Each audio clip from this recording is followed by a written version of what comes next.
იღუმენი ნიკონი, სიმდაბლე, წერილი 22. ძალიან მწუხვარ, რომ შენთან საუბარი ვერ მომიხერხდა. ნუ დარდობ, არამედ დამდაბლდი.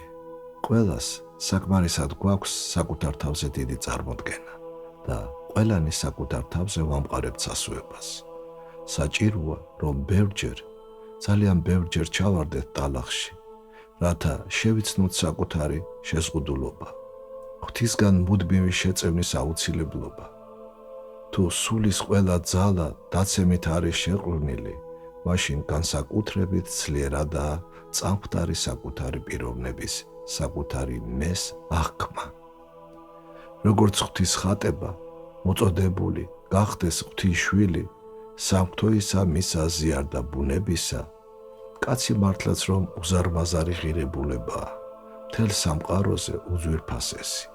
ამას უნდა ვაცნობიერებდეთ, მადლობას ვწირავდეთ ღმერთს, ამის შესაბამისადაც ვიქცევოდეთ. სინამდვილეში კი კაცმა ან არ იცის თავისი ჭეშმარიტი სიდიადე, ან და თავისი სიწამყვდრის გამო საკუთარ მეს უმნიშვნელო რამეებზე ამღარებს. წვრილმანი ეგოიზმისთვის იბრძვის ცუდმედიდობით, ამპარტამლებითაა შეპყრობილი და აღარ არის სათნო როგორც ღვთისათვის, ისე კაცთათვის. ეს გამრუდება ყველა სხვა ცოდვაზე უარესია და ძნელადაც იკურნება, რადგან თვით კაცის სულის სიღრმეს, მის საფუძველს, მის მეს ეხება. სიმდაბლე კურნავს ამ სიმრუდეს, ამიტომაც აფასებენ მას ასე ძლიერ. ამ ასრს მე მხოლოდ მიახლოებით არა ზუსტად გამოვთქვა. ეს მეტისმეტად ღრმა და ძნელი თემაა და მას რამდენიმე წინადადებით ვერ გადმოსცემ. ყოველ ადამიანს სიცოცხლის ბოლომდე უწევს ბრძოლა თავის მატყუარ დაცემულ მესთან. სულიერ ცხოვრებაში წარმატება სიმდაბლის სიღრმით იზომება.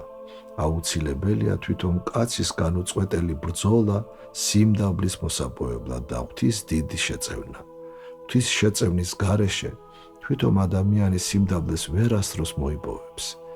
აი ამიტომ უნდა მივიღოთ ყოველგვარი დამცირება, შეურაცხყოფა, წყენა, დაცემაც კი, ყველაფერი რაც ჩვენ მეს დათრგუნავს და შეეწევა.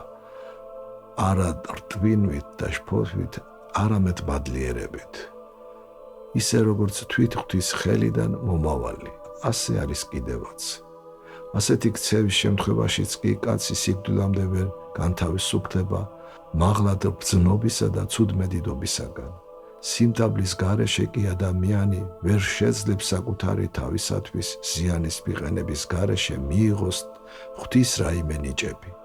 ამიტომაც იქნა ნაწინასწარმეტყველები, რომ ბოლო ჟამს მომეტებული ამ პარტავნების გამო ადამიანები მხოლოდ მწუხარებებისა და სნეულებების მოთმენით ცხონდებიან.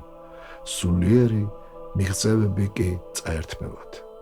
ამიტომ მადლობა შესწირე ღმერთს და მსგავსი შემთხვევებისთვის მადლობა უთხარი ღვთის განგების იარაღებსაც, ვის მიერაც უფალი სიმდაბლეს გასწავლის, რომელი უყვარნ უფალსა სწავლის და ტანჯვის.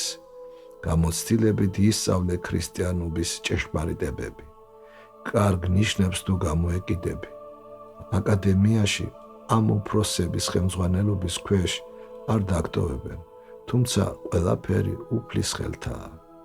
სასულიერო სკოლა ქრისტიანობის გარკვეული თეორიული ცოდნას იძლევა. კაცს შეიძლება ჰქონდეს ეს ცოდნა და ღვთისმეტყველების დოქტორის სრულიად დამსახურებულ წოდებასაც ფლობდეს, მაგრამ არა თუ არ სწამდეს ქრისტე, არამედ საერთოდ უარყოფდეს ღმერთის არსებობას. მხოლოდ გამოცდილება, ქრისტესთან რეალური ურთიერთობა იძლევა ცოცხალ ცხად მხედველ რწმენას.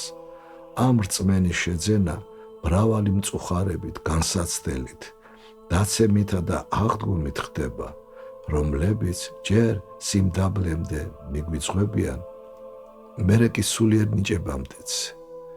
შესთხოვე ღმერთს მოგცეს სიბრძნე, რათა დაცემებიც და განსაცდელებიც შენ სასარგებლოდ სულიერი ზრდისთვის გამოიყენო და რაც მთავარია, უნდა ეძიებდე ღვთის სასუფეველს, რათა იპოვო იგი.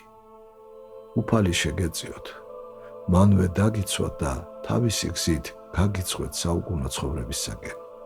ნუ გაყიდი უფალს ნურაფრის, ნურც მცირეს, ნურც დიდის გულისათვის. ერთხელ და სამუდამოდ აირჩიე შენი გზა და ყველაფრის მიუხედავად ამ გზით იარე. 1962 წლის 7 აპრილი.